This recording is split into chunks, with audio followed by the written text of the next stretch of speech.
Welcome back, Cult Lords fans. We're here to do another movie review. And this review is Werewolf by Night.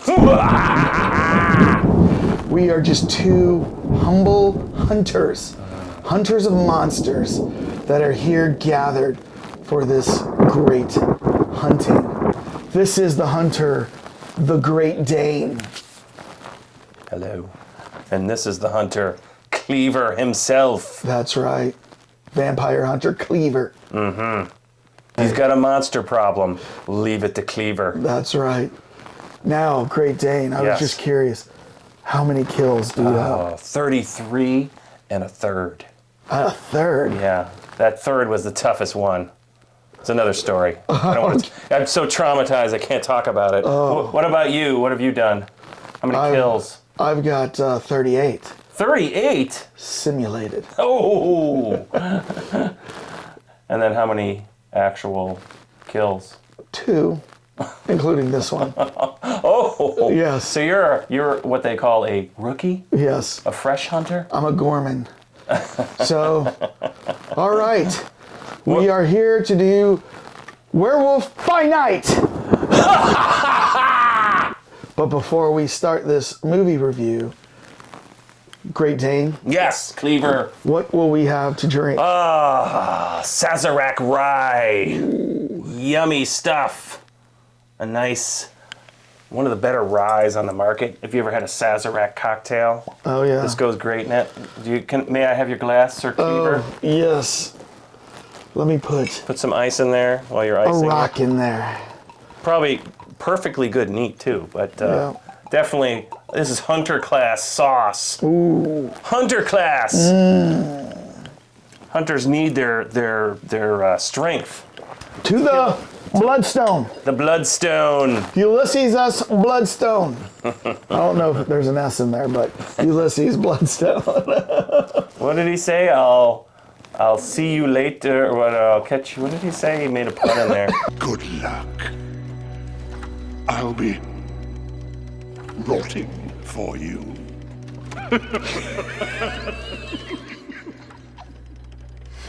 Oh, forgive me. He made a really bad pun. I don't remember what it is. Yes. So, this is good.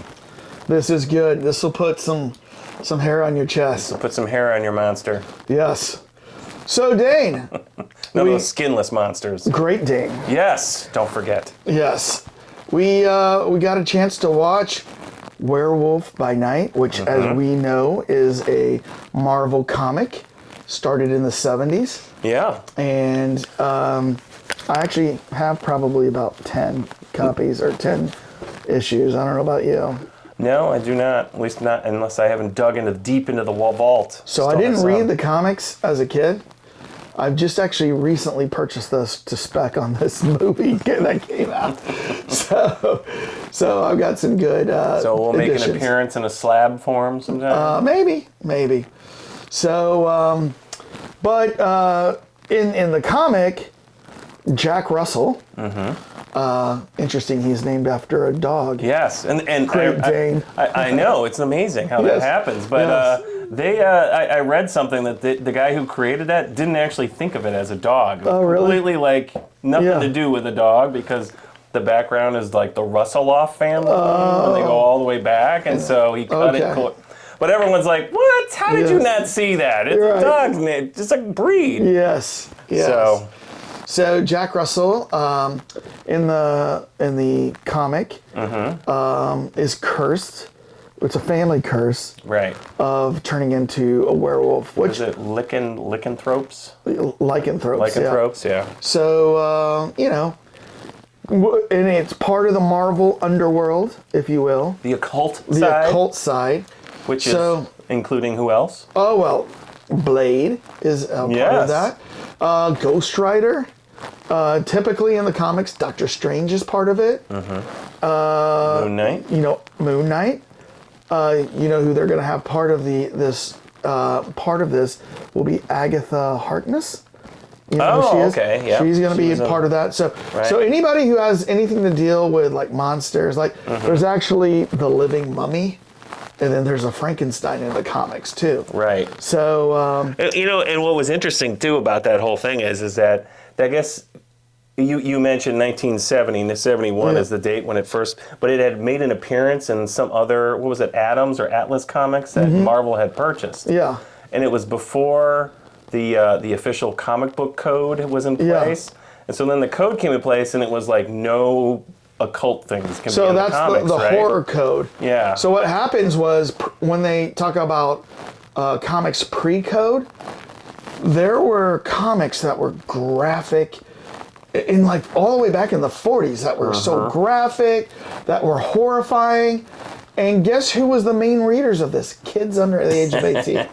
Yeah. So what happened was parents started complaining, this is like really graphic, this is very occultish, very satanic. And then so they came out with a code for comics about how graphic it could be. And then once that happened, it tamed down all the horror comics. Right. And and then in like 1973, they came to an agreement and said, okay, here's the compromise. You guys can do this kind of stuff. And that's when, well, it must have been 70. Yeah. And then 71 said, oh, you can start your own, Werewolf by Night. And I read the first edition. Yeah. Just online, I could get it. It's interesting, but it's nothing to do with this movie. Yeah. Well, so now let's cut to the movie, Werewolf by Night. It was set like in a castle, and just what happened was there was a monster hunter that was famous, Ulysses Bloodstone. He had a rock or a stone called the Bloodstone, which helped him hunt down all these monsters.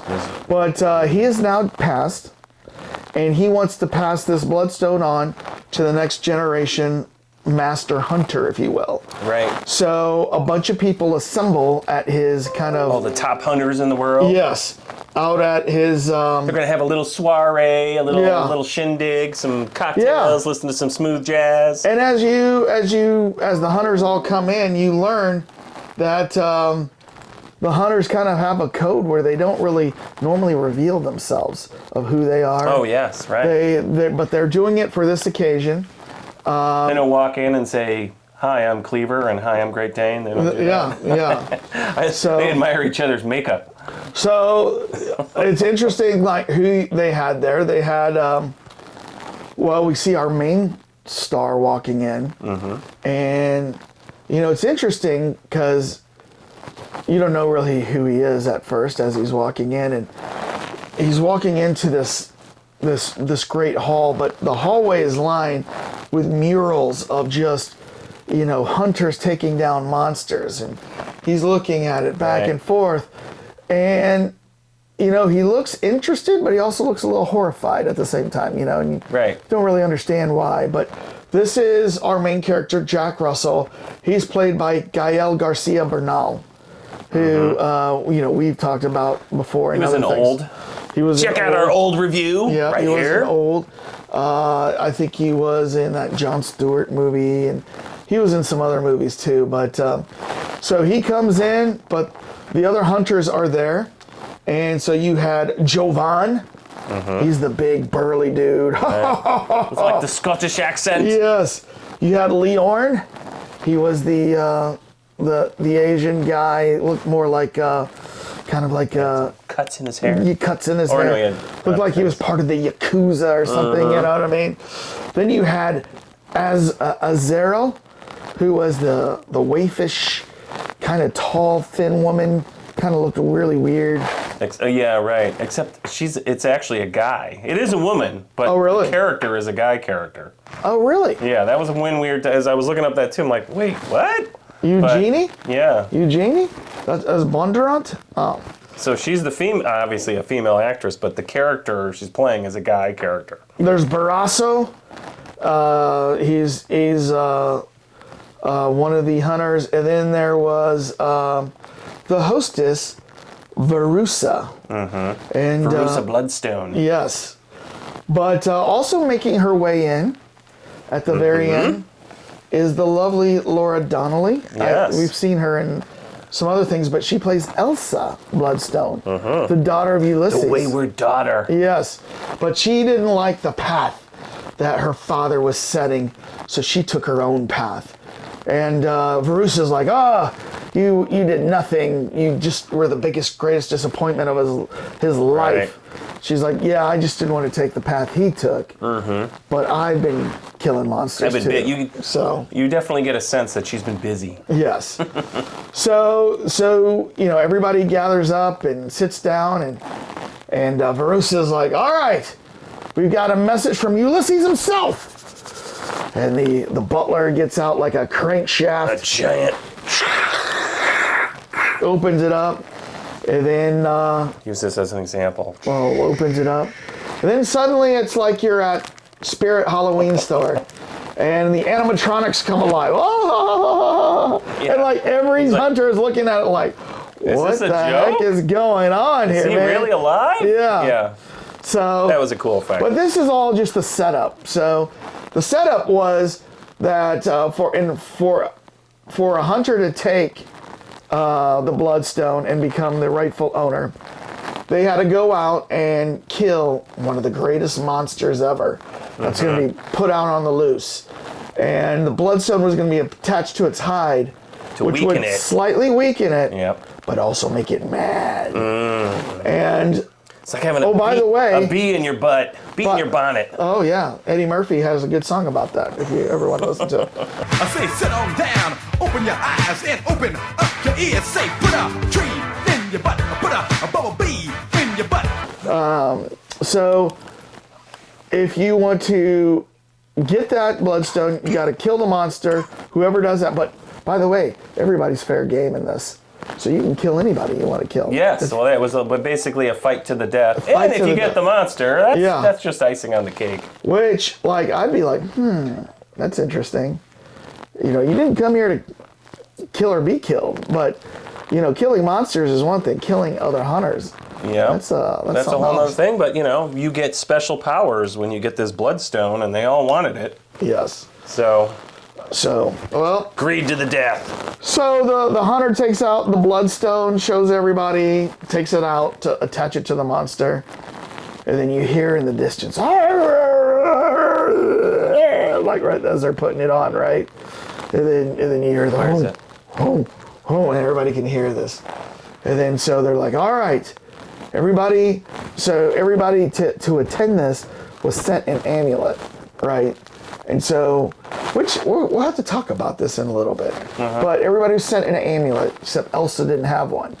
So all the hunters are like, crashing the party. Yeah, I know, she's crashing. And they're like, she didn't have an amulet. And then, even though Verusa does not like Elsa too much, she's like, she has every right to be here, being a Bloodstone. Right. So they all put their amulets into don't drive home. A fishbowl. The keys. Right, the keys. Put your keys in the fishbowl. Put your keys in the fishbowl. And then they all draw lots. And I guess... Guess who goes first? Jack Russell. Jack Russell himself. Yep. So Jack Russell goes out. And what you see is like a maze courtyard, right? Yeah, that was a cool... everything looked like these cement... like labyrinth pieces. It wasn't like bushes, hedges cut into a maze. Right. It was like a true, there's like buildings and there's mausoleums in it. Right, and I can't believe they built that set just for that. I'm wondering if that was something else that they took pieces from and then built it up, because it looked substantial. Yeah, but I think that could also be CGI. And then when you put it in black and white, you can really make it look like whatever you want. And I guess if once in a while they touch something, it's like, okay, that's solid, but you're right. So it can all be faked. Yeah. So they go out looking for it, man, and it was pretty exciting. Like what was going on? Scary music. Scary music. Got the little violins playing there. Yeah, and it was off of an old gramophone, right, or something. And let's talk about that for a second. They really went out of their way to pull back all the creepiness and scary noises and all the sounds from those classic Hollywood horror movies. Well, I mean, we didn't talk about the opening, but when it goes through the Marvel credits, every time you would see some Marvel, it'd be like whoosh, like finger you know, like claw marks would go Right. whoosh, whoosh, whoosh, right? And then the Werewolf by Night, the title was Yeah. raised like, it Yeah. was like a really old Hollywood title. Yeah, and then you saw these lightning bolts go bzzz over it, and they took that from the original Frankenstein. Oh, did they? Yeah. So Clever. very clever. I mean, in everything they were playing off of every horror trope from like the 40s. You know what I mean? Right. It's in black and white. They're making it look like it's got crackles and pops in the film. They're doing the fake Q, real Q in the corners. You know how like in the old reels? They made it little look like dots. there was a film being switched or something. Yeah. Yeah, there's a little bit of a crackle in the reel. Yeah. Yeah. So. Yeah, that was awesome. Yeah. I mean, it was kind of like when Tarantino did in Grindhouse. I mean, it's like he really pulled you into that time frame. All right. So, I mean, we love Grindhouse because it harkens back to a different day of movies. The exploitation movies, the cheap movies that you would see not on the main cinemas. And that's what Werewolf by Night is trying to emulate here. So, but yeah, it was interesting as all the hunters kept coming up against Jack Russell. He fights Jovan at first. Well, he actually runs into Elsa Bloodstone, and he's like, why don't we just agree to go our own separate ways? Right. And then she runs into the guy, the Asian, I don't remember what his name is, but he has the hand dart thing. Yeah. He puts his hand out there like he's... How she's stupid, like, right? I know, it's like, really? You're just going to stick your hand out? I'm going to stick And my she's like, crossbow hand, pew, pew, pew.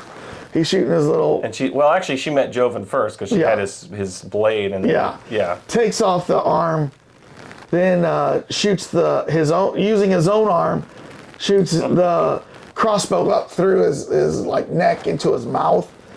And then holds him there. Holds him there because Jovan comes in looking for the axe. Right. So, and then you find Gael Garcia or Jack Russell. He's off by himself, and you heard a big ooh kind of growl in the background. Mm-hmm. And he's like put his head back up against some shrubs, right? And then you see the big, and he's like, "Oh, hey, buddy." He's like, "Oh, hey, buddy." Hey. So, what was the monster's name? What do you call him? Ted. Yeah. Because his full name is Dr. Theodore Salas. Yes. Nicknamed Ted. And you're like, so he's buddies with this guy. So here's the thing. I want to know if you caught this. I did not know that Jack Russell, because I didn't read the comics, so I did not know that Jack Russell was going to be the werewolf until that very moment. When I saw that he was friends with Man-Thing, the creature back there, I was like, oh, takes a creature to befriend a creature, I bet. He's going to be the werewolf, right? Well, I mean, but they did a really good job of not explaining exactly what was going on. Right. Because, again, I mean, we had this conversation earlier. I thought this was one of like 8 shows. I didn't realize this was all going to be self-contained. So we were going to do this review beforehand, and he's like, so what are we going to do for every episode? And I'm like, what are you talking about? He's like, huh? Yeah. And he goes, well, as more episodes come out, I go, there is no more episodes. This was a one-time deal. It was tagged as a Halloween special. You know, just like when Charlie Brown came on every year. Right? Maybe next year they'll come out with the next one in the series. Maybe that's how they'll trick you. Have another Halloween special next year. Or Simpsons. I don't know. So this was a Halloween special, one-time movie, 55 minutes.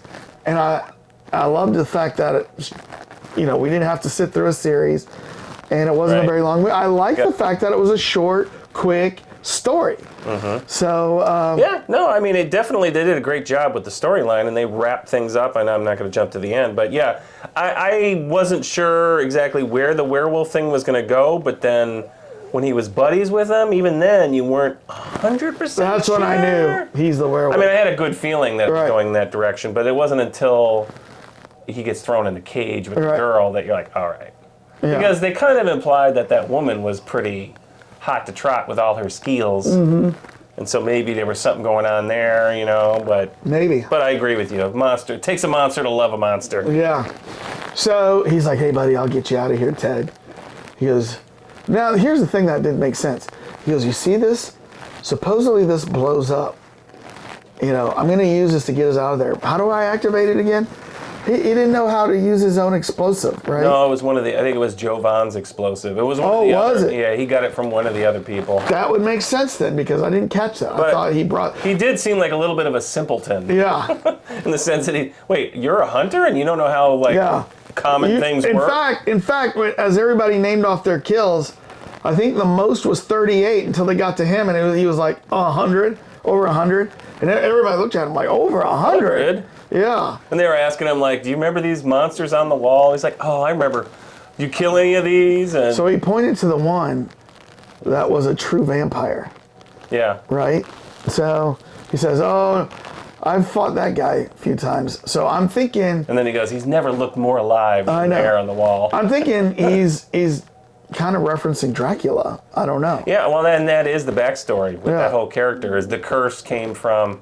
Unfortunately, it's a really lengthy... You gotta give it to Stan Lee and the other writers. They wrote this, like, 3-page backstory on this guy, and it is going back to... They got cursed from, like, they were fighting the original Dracula and all this, the family. And then, I don't know all the different specifics, but somebody's, like, wife got caught by Dracula, and then they went over to get him, and then they got cursed by somebody that was mixed in the bunch, and so... It was a long, drawn-out story that's not worth going into. But anyways, that's the reference they're making there, is that he remembers. So I guess Elsa comes, sees that... well, he's got the Bloodstone now, because it's in the guy's butt. Well, no, it's on his back. It's on his back. Oh, well, yeah, in the back. But what happens, he's like, I can't remember, like, if she comes and sees him with the monster... Well, I think so. And we should also remember the monster is the one who killed. Well, I don't know if he killed him, but Jovan. Remember, he did some kind of. Yeah, he did kill him, because I'm trying to think if she saw him with the monster, because they end up together in a mausoleum, and the door shuts and they can't get out, and then that's where they kind of talk a little bit and have some. Well, the monster. So, by the way, the monster is called Man Thing. That's his official name. We keep calling him Monster. No, what happened is that he used the bomb, he blew the gate up, the monster takes off. So then all the hunters are like, you've got the Bloodstone. No, that's... And then he goes after him. And then he runs into the crypt and she's in the crypt. And then she's like, don't shut it! And he locks the door. No, that's out of order, because what happens, if you think about it, remember, to get out of the crypt, she gets the keys by knocking into a crypt. But there was also another tool that she took from there. She goes, oh, this will be handy. It ends up being the tool that she throws on the Man Thing and pulls the Bloodstone off. Oh, yeah, right. So that all happened after they were in the crypt. So then I guess he must have just ran into the crypt. Right. Because he was trying to... Well, but that's where they make a deal. He's like, hey, look, you want the Bloodstone? I don't want the Bloodstone. Yeah, true. You can have the Bloodstone. I just want to free my friend. Right. And she's like, why not? Let's do it. Let's do it. So I know how to get out of here. Yeah, so she tells them exactly where to go. She says, put it at this wall. There's a crack at the bottom. Put the explosive there. So that's where they get to that. Once that boom goes off, then you see Leorn's dead. You see Barrasso running. You see Azrael running, all top speed to go see, because they know the monster's there. And everybody gets there, including Verussa. She gets there all at the same time just to see that the monster is off, goes into the woods. And then the Bloodstone is just on the ground, right? So Jack Russell... Oh, he goes to touch it. Like, ridiculously goes over to grab it. Like I would have said to Elsa, sure, grab it. He goes over to grab it, and as soon as he touches it, he's on the ground in pain. Right. And everybody sees that, and they know he's got to be a monster. He's a monster. Yes. But we don't know what monster. That was the big trick. Well, they didn't know what it was until they didn't know what it was. We knew what it was. So they take him captive, and Verussa puts him in a cage along with Elsa, because Elsa helped, right? And, I thought it was funny, like, he knows what's going to happen he goes, first of all, he goes, oh, we got 5 days till the next full moon comes no out. biggie. No biggie. We can figure this out, how to get out of here. Then Bruce is going to come over with the Bloodstone. He realizes what's about to happen. So he goes over to Elsa and he's like sniffing her hair. And she's like, what are you doing? Yeah. He goes, I gotta remember you, right? So Start doing that one at a bar. yeah, I gotta remember you. So 911. But they hit him with a Bloodstone, Some people would say that. which activates his superpower, which is he starts turning into a werewolf right there.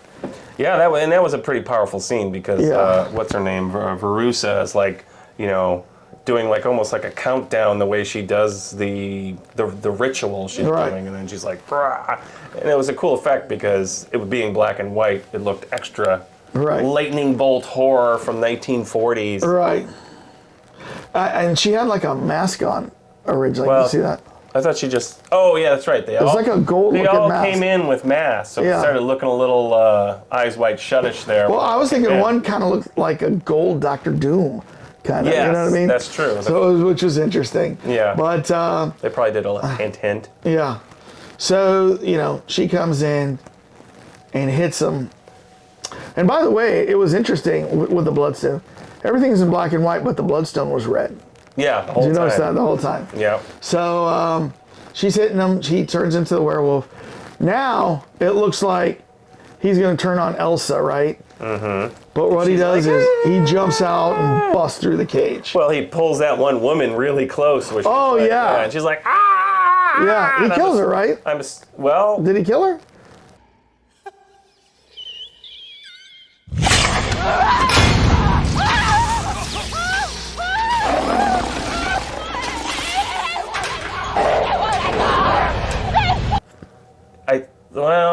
I can't... I saw it a week ago, so... I know. Okay. I can't remember if he killed her or he just knocked her out. Because doesn't she make an appearance? Yeah, she makes an appearance later because she was going to shoot somebody with a gun. Okay. Remember? Yeah. So she's knocked out. He jumps out. And I know. He somehow bends the bars at the top of his cage. Yeah. And then takes on everybody. He takes on everybody. He's fighting the other two hunters. Yeah. All the guards with their electric shocks. The stormtroopers. Yeah. And meanwhile, Elsa, doesn't she fight Verussa? Well, she's still stuck in there, and then she climbs out. Yeah. And while all that chaos is going on, she's trying to make her way down the end of the hallway to escape because there was an implication that the wolf guy was going to kill everybody. Right. Right? And so, because they didn't know. Yeah. And then so she's down that long hallway, and then the door shuts on her, right? She can't get out. Yeah. And then Verussa comes in and is about to... I think the Wolfman has gone down there. Yeah. And Verussa's I don't know, she got a shotgun or something? She had some kind of gun or something. Yeah, but in the end, the werewolf by night, looks at Elsa and just turns around and walks out, right? And Elsa then gets the Bloodstone, and and then the werewolf just runs outside, right? And so you kind of think that's it. Right. But there is an end scene to it. Well, didn't the man thing help him out? He comes back. Yeah, he comes back and he crushes the woman. Yeah. That's right. He comes in and he just kills Verussa, saves Jack Russell because he was weakened because of the stone, right? Yeah. He comes in and saves the day. That is what happens, yes. And then they go running out. Right. And then and he's knocked out basically. Yeah. He wakes up the next day.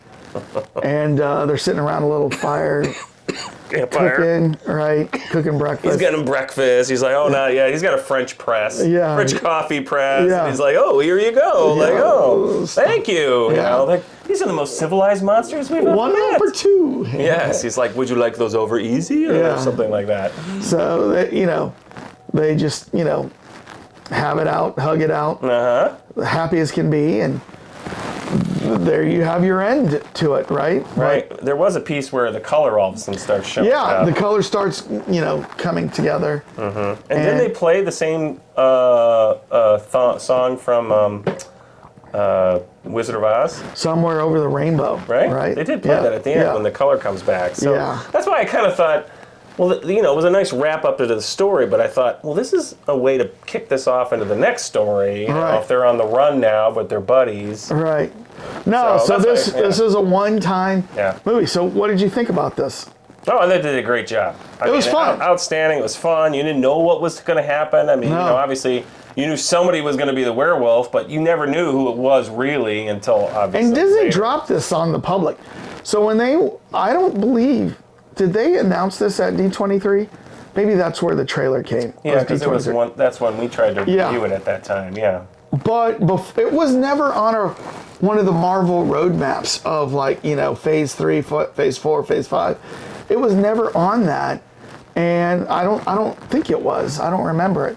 But, like, I know it came to everybody by surprise that this was coming out.